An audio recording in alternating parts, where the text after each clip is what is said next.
There's a popular trend in the self-help, spiritual, and therapeutic communities that say you don't have to be perfect. You don't have to go for those goals. You could just take it easy, indulge yourself with self-care, and just let yourself be ordinary. Now, that's all well and good, but let me just say, it's okay to be a winner in life. And being a winner can be easy, fun, rewarding, and deeply nourishing. Check this out.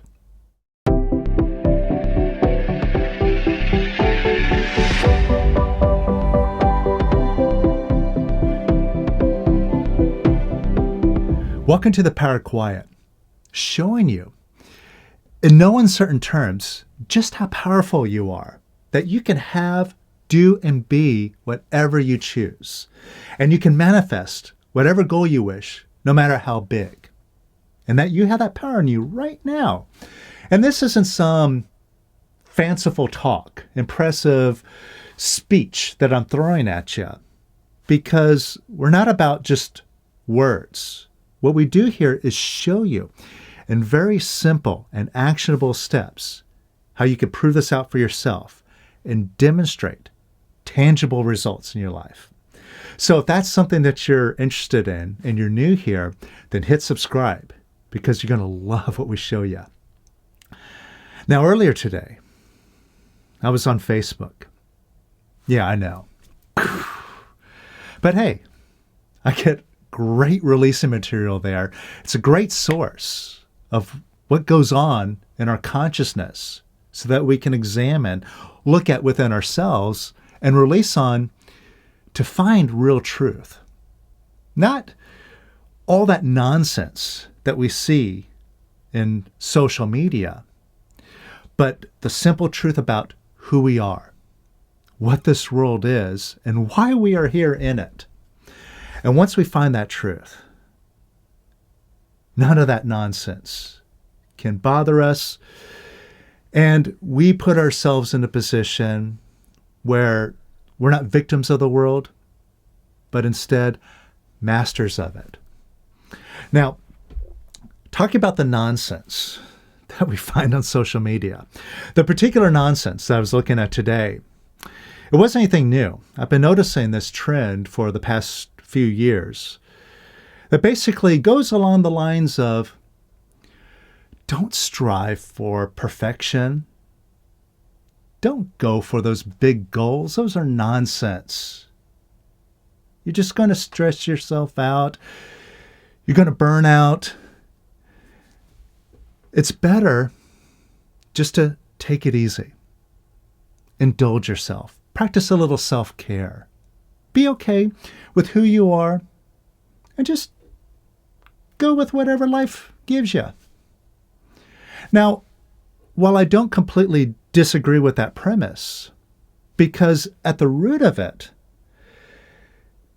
it's about not falling into that ego trap of beating yourself up when things don't go your way. Oh my God, I didn't get my goal. I'm such a loser. Or, oh, gotta have it. It's more important than anything, and I'm willing to sacrifice everything in order to get this one ring, you know? It's about not falling into that ego trap. However, it throws you very easily into another ego trap, which basically goes along the lines of,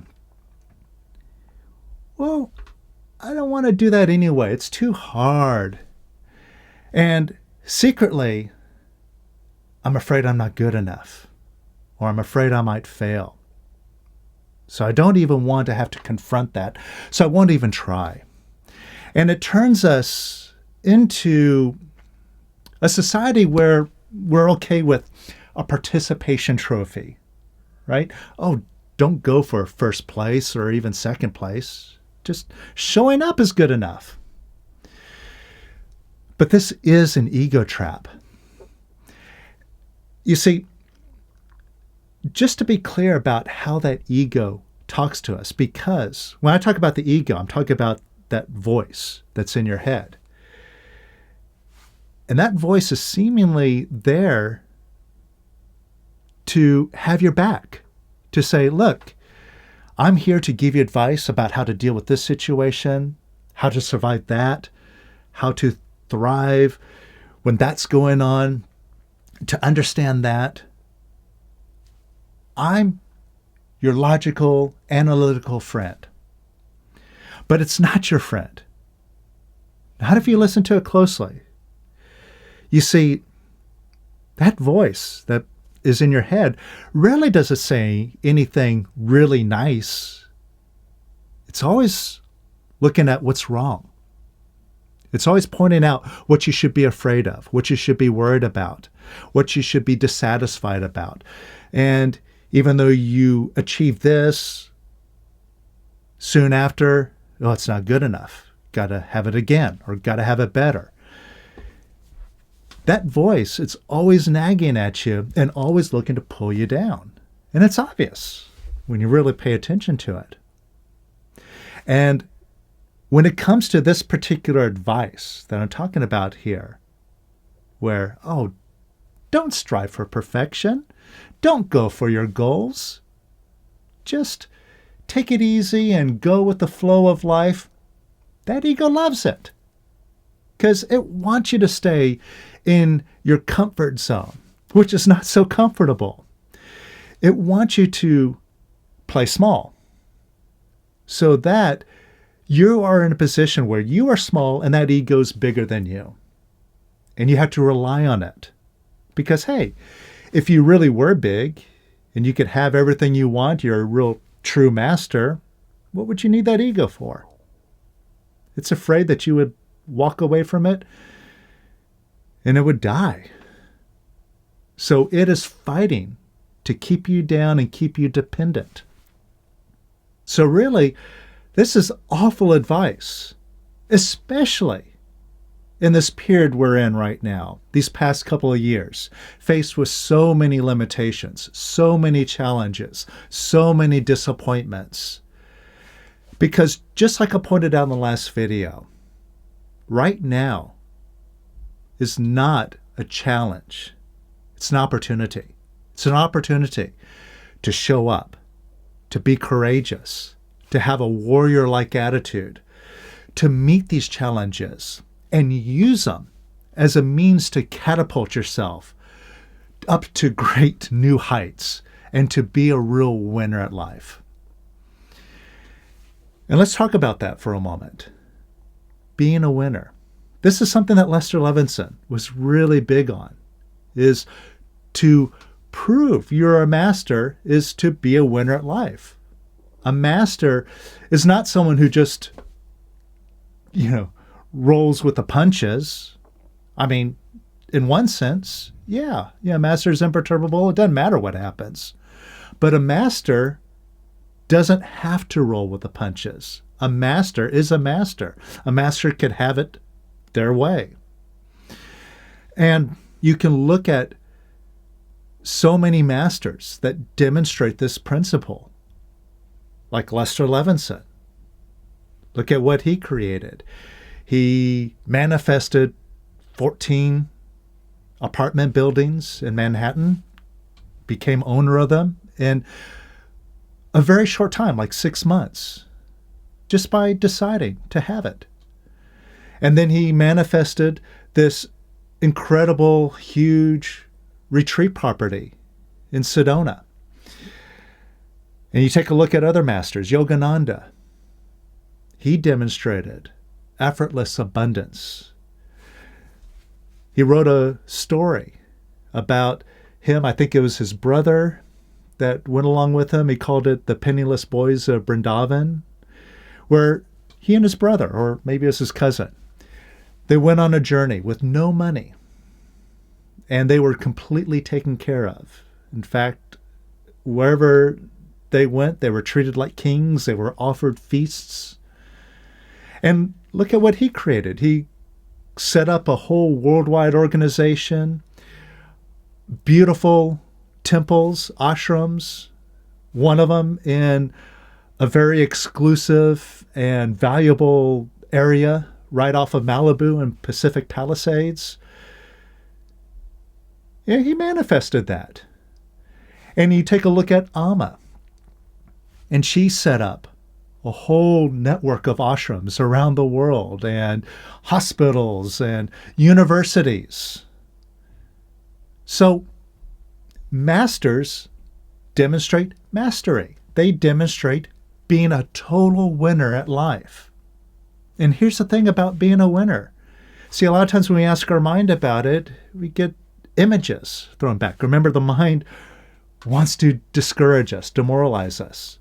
So it sends us all sorts of images like, oh, hard work. I'm going to have to work 100 hours a week. I'm going to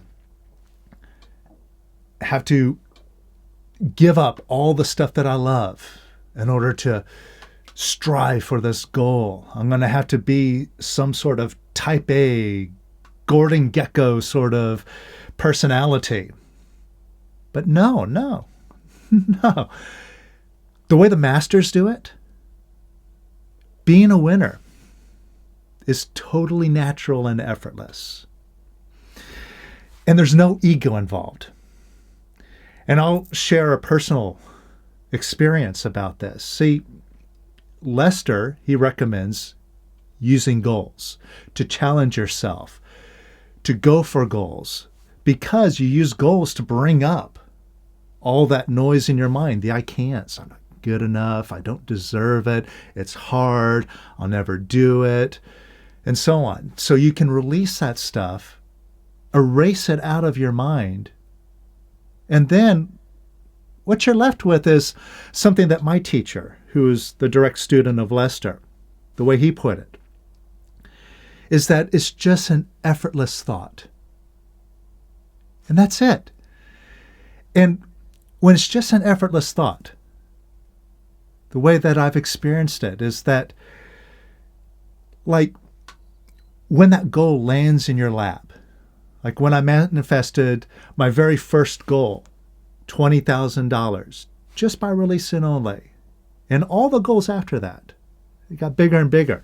But each and every time when I got that goal, it wasn't like some momentous event. Like, oh my God, I'm so excited. I'm so happy. I'm jumping up and down and all that stuff. No, it's just like, oh yeah, it's supposed to happen.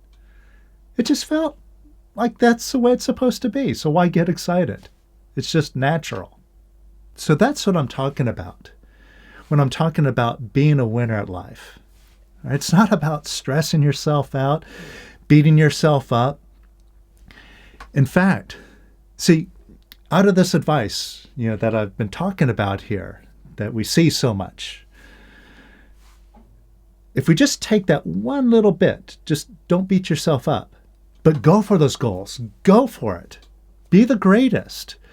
And you might take action steps. Heck, you might even have to put in some serious time. Maybe 100 hours a week. So what?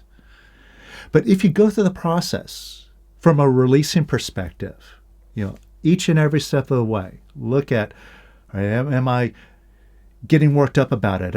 Is my ego like really desiring it? Like, I gotta have it, which is really setting yourself up to be stressed out and disappointed if it doesn't happen, and then quick to beat yourself up when it doesn't happen. All those ego traps.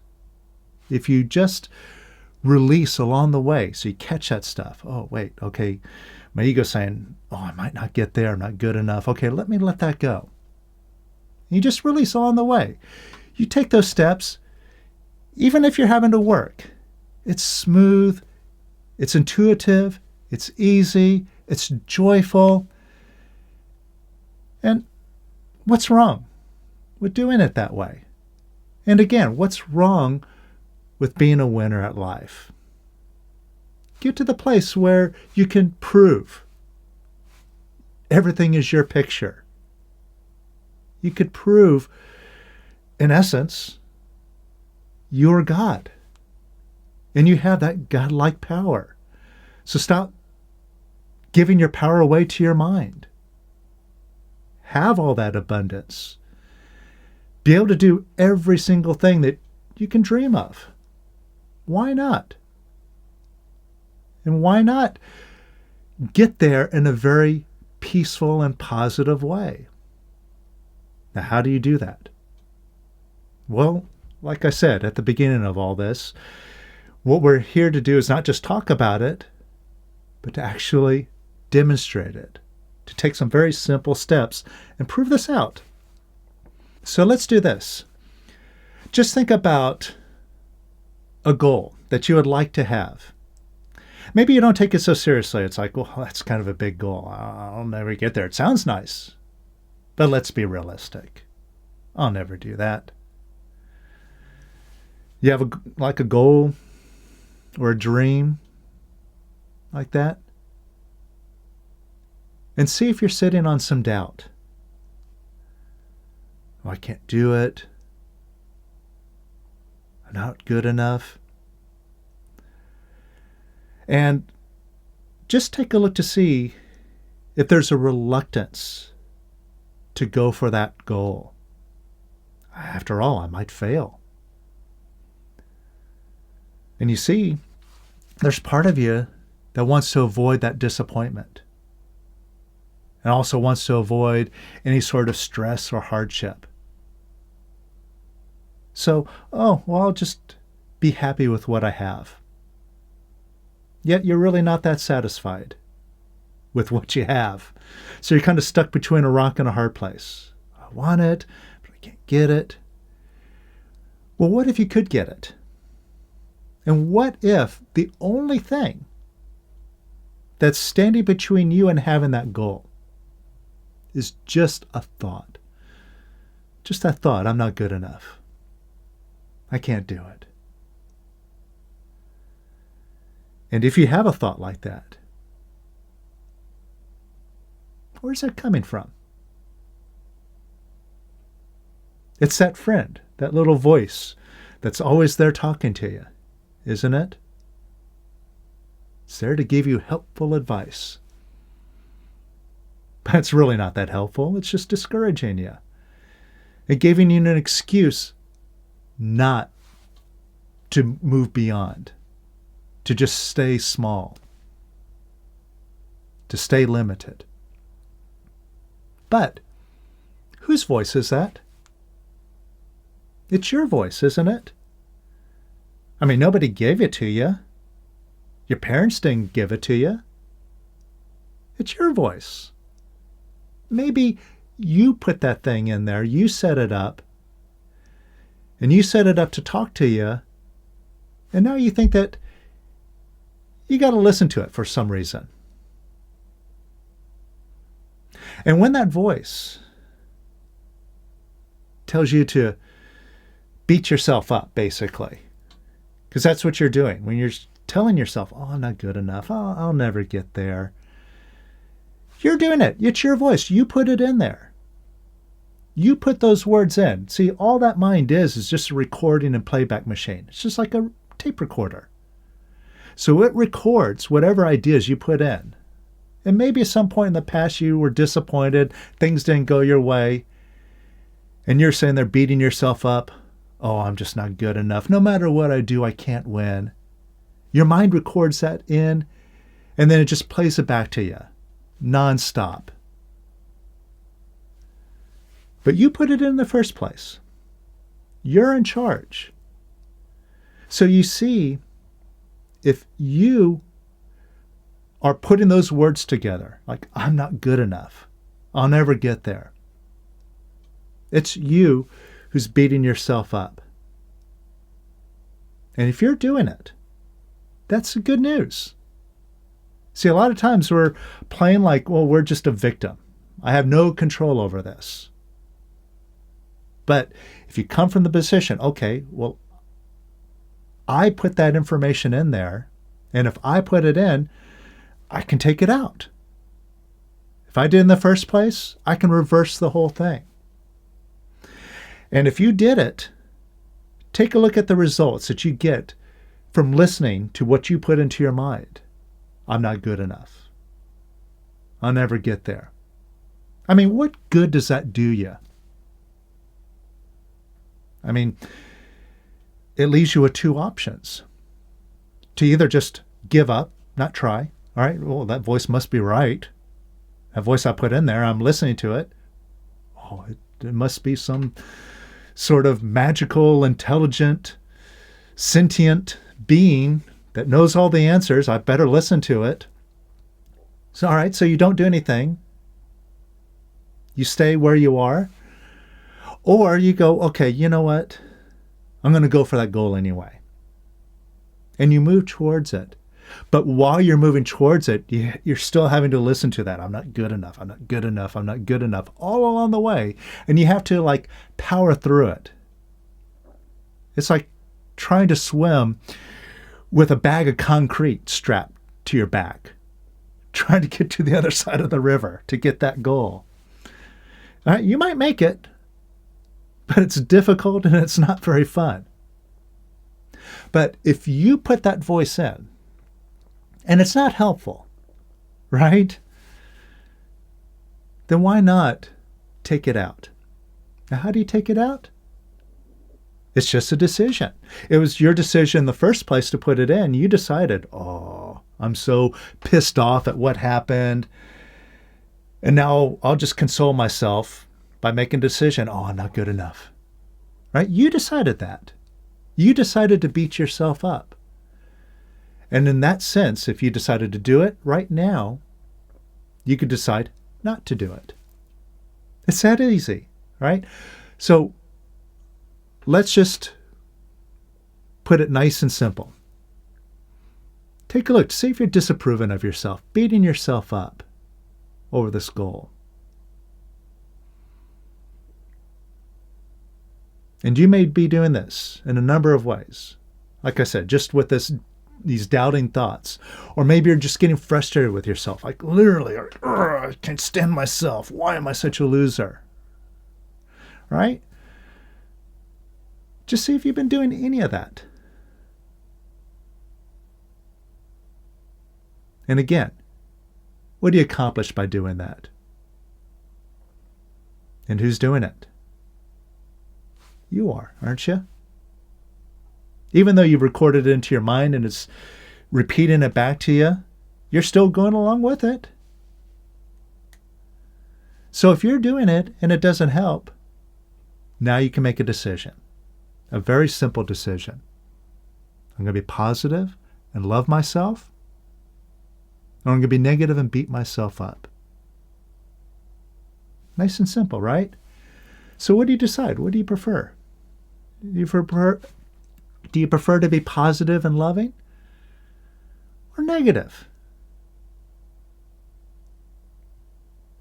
I'm assuming you're deciding to be positive. So, could you let go of disapproving of yourself? Yes or no? It's just a decision. And could you let go disapproving of yourself a little bit more?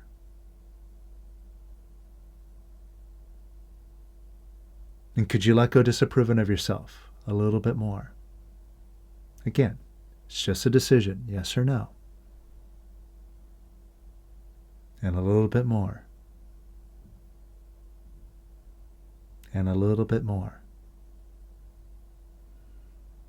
And could you let go disapproving of yourself a little bit more? And more. And even more.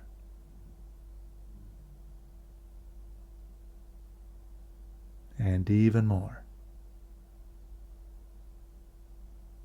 And could you let go disapproving of yourself even more?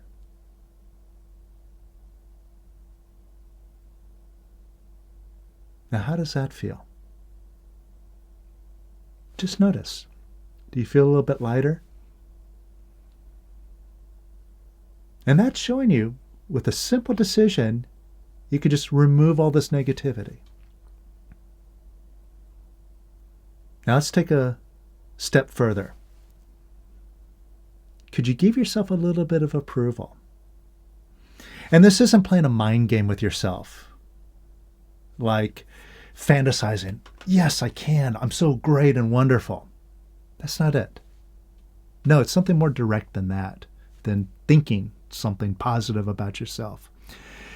It's just simply liking yourself. So it's a very direct thing. Could you just like yourself a little bit?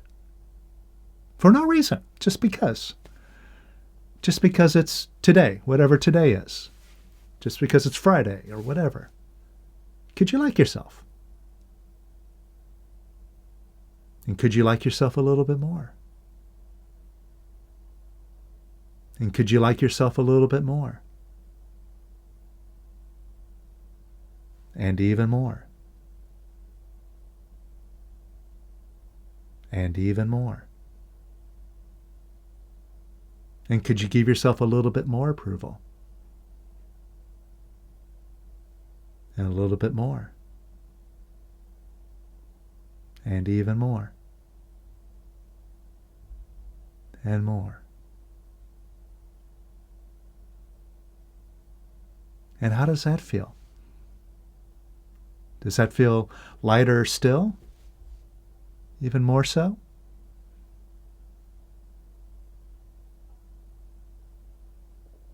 And take a look at this goal of yours now. See if it's a little bit more possible.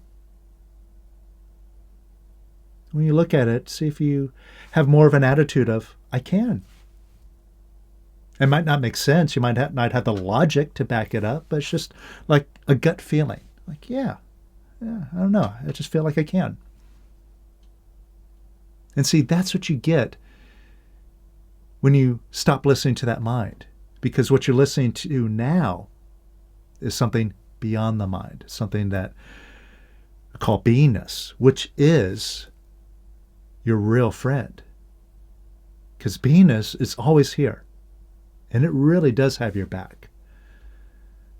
And all you have to do in order to be fully enveloped in beingness and backed by beingness and demonstrating instant power through beingness, you only have to do one thing.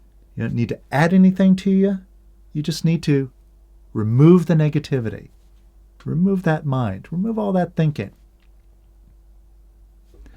Now, let's do a little bit more work here. Take a look at this goal of yours. And maybe from past experience, or maybe just from imagination, you're looking at a risk of failure. And maybe you've experienced failing in the past. You're like, oh, I just hate it when that happens. And I just know it's going to happen again.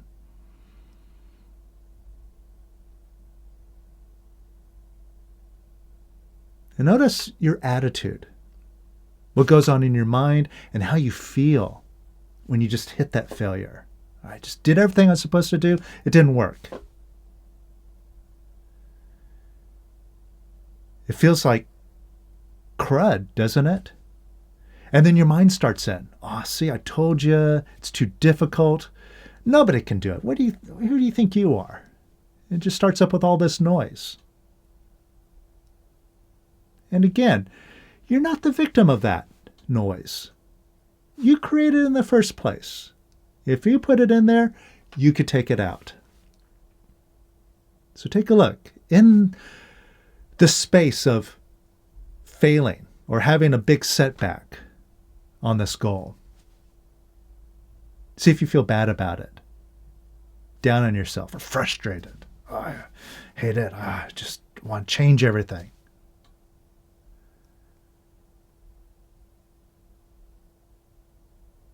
And take a look to see if you're beating yourself up again.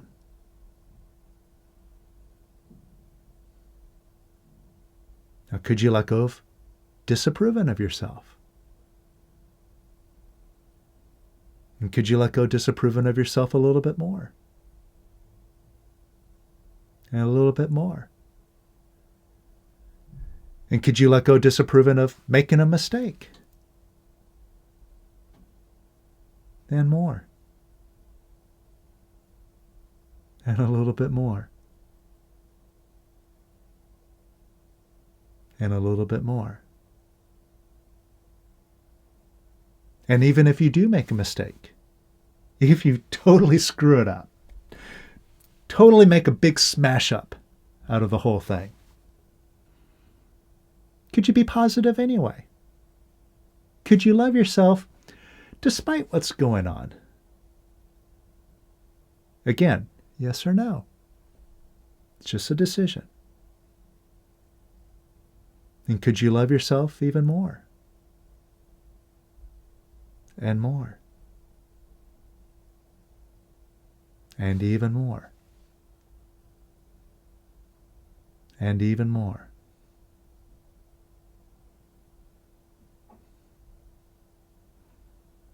And see if you have an idea that it's going to take a lot of work. It's going to be difficult to be a big winner in life. You're going to have to make a lot of sacrifices. And see if you're disapproving of that idea, that whole thought. It's just a story in your head. And what do you get out of disapproving of it? Does that make that story go away? No, it just follows you throughout your whole life. And the more you disapprove of it, the stronger it gets, doesn't it? And who's doing that? And if that doesn't achieve anything for you other than creating a big monkey that's on your back, could you let go disapproving of that idea? And could you let go disapproving of work and effort? And could you let go disapproving of getting it wrong and losing? And could you let go disapproving of that story a little bit more? And a little bit more. And even more. And even more. And even more. And some more.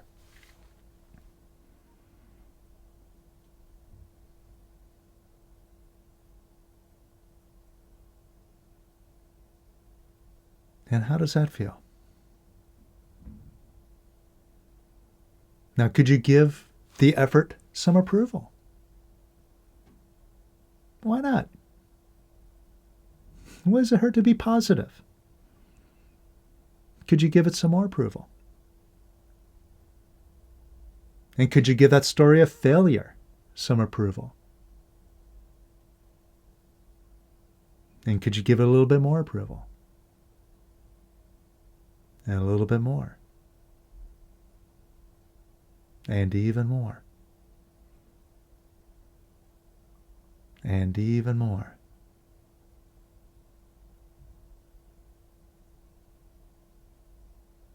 And how does that feel? Doesn't that feel nice? Now, take a look at going towards this goal, like full stop, like nothing's going to stop me. I'm going after it 100%, whatever it takes. Heck, even if it does take a lot of work, just imagine doing that work. And right now, where you are now in a more positive place, does it look that bad? No. In fact, you might see your body going through motions and doing work, but there's something like effortless about that, isn't there? See, it's a whole different perspective. And from this perspective, what's the problem with being a winner in life? Even if you don't make it. If you're just positive every step of the way, you're letting go of beating yourself up, those old programs that you stored away in your mind that come back to haunt you, but you use them for releasing. You let them go as soon as you see them. And when you see them, you let them go. When you use this method, it's gone permanently. You just bit by bit. That's why when we do these little releases here, I say, could you let go a little bit more, a little bit more, a little bit more? And some people say, well, why do you keep repeating that? That's kind of boring. Well, Sometimes we just have to take baby steps. Maybe I can't let all of it go, but I can let a little bit of it go. If I can let a little bit of it go, I can let a little bit more of it go. And a little bit more, a little bit more. But I just take one step at a time.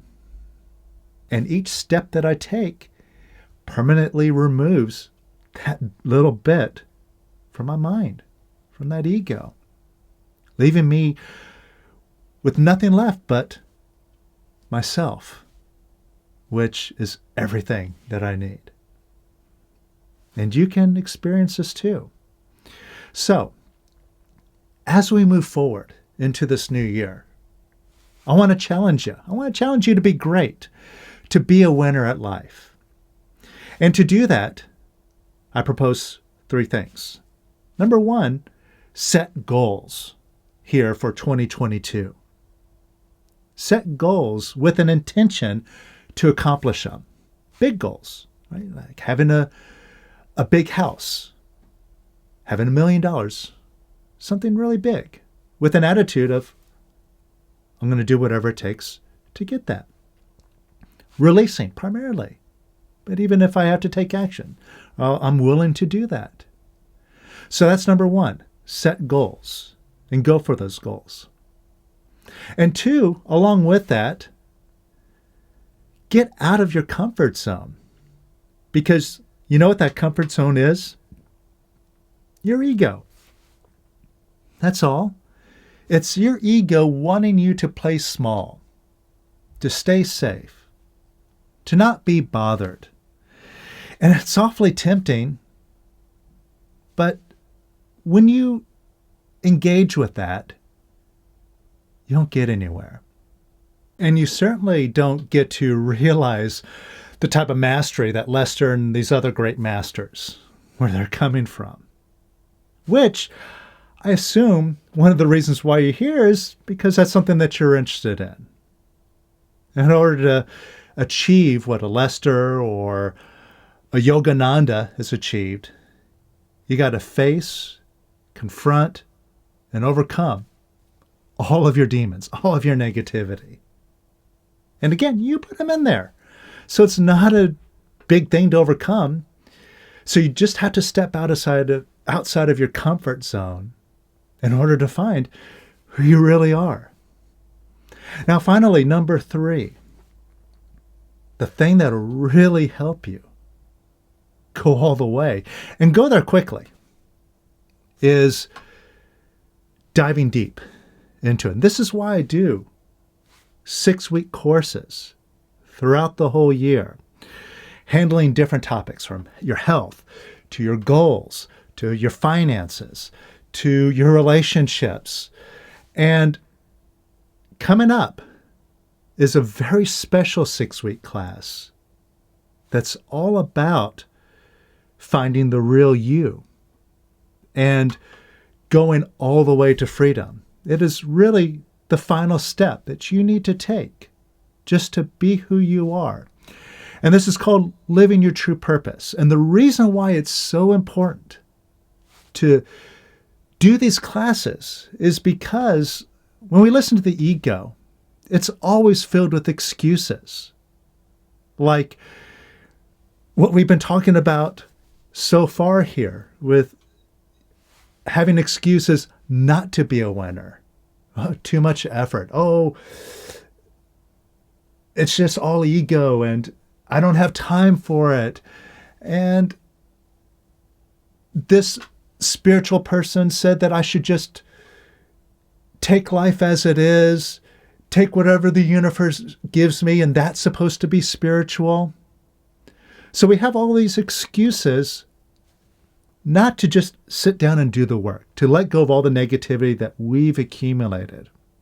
That's why these 6-week courses, it takes all those excuses away from you and puts you in the position where you have lots of momentum around you that's supported by me, a whole community of very serious, like-minded releasers, all going for the same purpose.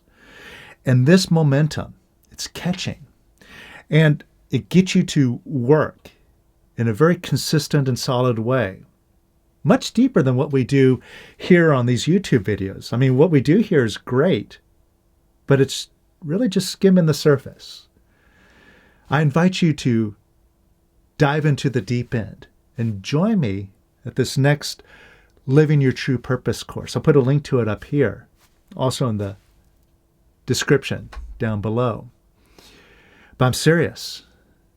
If you really want to prove quickly just how easy and simple it is to achieve the type of mastery that Lester and all these other masters are demonstrating, it takes no time.